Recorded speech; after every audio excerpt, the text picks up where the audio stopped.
Hey guys, Legend of Zelda Link's Awakening is a fantastic game. It came out for the Game Boy in 1993, and I had to have it. I begged my parents to get me a Game Boy and that game. Luckily, they found the Game Boy packaged with Link's Awakening, so that was pretty awesome. I wish I still had the box and the original packaging, but unfortunately I don't. Still have my Game Boy, but also I don't have my original Link's Awakening cart anymore either. I traded it for Legend of Zelda Link's Awakening DX, which came out a couple years later, and I did get this game brand new, and I remember trading in my cart to get this because I wanted the color version. It's a step up, but for nostalgic reasons, I kind of wish I still had the original cart. Link's Awakening is the fourth game in the Zelda series to be released. When I first played it, I was surprised at how big this game was, considering the platform. I've played some other lengthy Game Boy games, but before this game I had only played Tetris and Super Mario Land. It blew me away because it seemed to just about match the scope of A Link to the Past. The graphics are so detailed for a Game Boy title. Sure, this game only plays in shades of gray, or green if you're playing on the Super Game Boy, but it doesn't take away from the overall experience. The graphics still hold up today, almost as well as any SNES title, in my opinion anyway.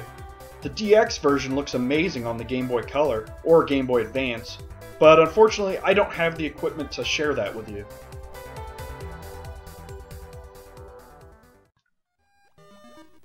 The music is good as well. This is the first Zelda title to have a separate theme for each dungeon.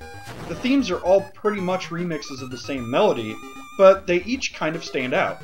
The overworld theme is brilliant, and it's a great take on the original Legend of Zelda overworld theme. I love how it's familiar, yet just a bit different. The credits theme is really good as well, and I don't really see it get a lot of love on the internet.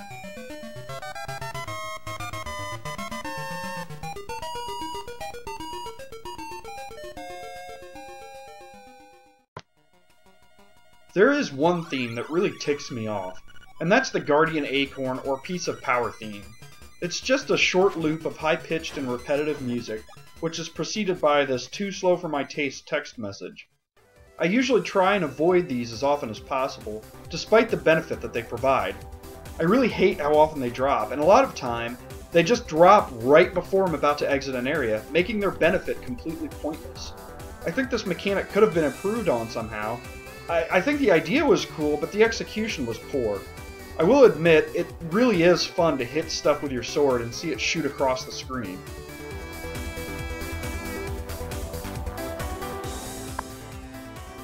The gameplay is good, but not as solid as A Link to the Past. Link controls just a little bit too loosely for my taste. I find myself accidentally falling into pits a lot. I love how you can swap out your sword for different items. Some of these item combinations are really cool, like the bomb arrows. Wizrobes taking too long to kill with your arrows? Blast them with a freaking missile instead. I love bomb arrows. Sometimes it is irritating having to swap items around and you accidentally highlight the ocarina, making this little menu appear. I usually avoid that by putting the ocarina at the bottom of my inventory. All the items are pretty useful, though I never really find myself using the shield unless I'm trying to avoid damage on the spinning tile things. I usually just jump over stuff with Rock's Feather instead. Speaking of Rock's Feather, this was such a cool new gameplay mechanic that really set this game apart from the other overhead Zelda games. I love being able to jump over pits and enemies, and the side-scrolling areas are always kind of fun too.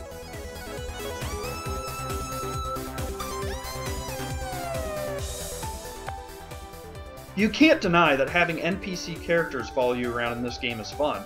Bow Wow eats bad guys, and running around with Marin provides a few funny little scenes.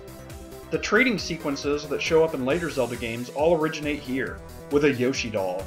The payoff is the ability to read the text of the book that tells you how to get to the end boss. And this super-powered boomerang. Holy crap, Link! Why didn't your first boomerang have this kind of power? This thing one-shots the final boss! The DX version has a color dungeon, which I obviously can't show on my Super Game Boy, but I ran through it anyway. The dungeon's music is an excellent remix of the original Zelda's dungeon theme, And after you finish the dungeon, you get a choice of a red or blue tunic. The blue tunic halves all damage, and the red tunic powers up your sword and allows you to knock enemies all the way across the screen, like when you have a piece of power. The choice here is a no-brainer. I love the story in this game. I'll be honest, I think I'm a bigger fan of the story in Link's Awakening than just about any other Zelda game that I've played. I'll actually give it a rundown. Link is sailing across the seas in search of greater adventure, and his ship is struck by lightning. He's found on the shore of a mysterious island by a girl who curiously looks strikingly similar to Zelda. After Link awakens, he sets off to find his ship's wreckage along the shore. He finds his sword, and an owl appears and tells him that the only way to leave the island is to wake the windfish, who is sleeping in an egg on the top of the island's highest peak. The story scenes are almost seamlessly integrated with the gameplay. Your interactions with Marin and the townspeople, and even the dungeon bosses, really paint a great picture of this weird world they live in. You run into these owl statues that give you cryptic and kind of creepy clues as to what's really going on. And by the end of the game, the bosses flat out tell you that by completing your objective, you'll be destroying the island. I'm not a huge fan of the owl that appears without warning and makes you sit through a ton of text, but that's mainly because I've played through this game a million times and I already know what he has to say. That's really my only beef with the storytelling, the owl. I really kind of want to make a lost joke about this game, but I'll let this ending scene do it for me. I'm pretty sure J.J. Abrams played this game before he wrote his award-winning TV show. I'm just saying. So if you want to play Link's Awakening, you have two options. You can buy a cart, which is actually pretty cheap if you pick it up in a local game store or online, typically between $10 and $15.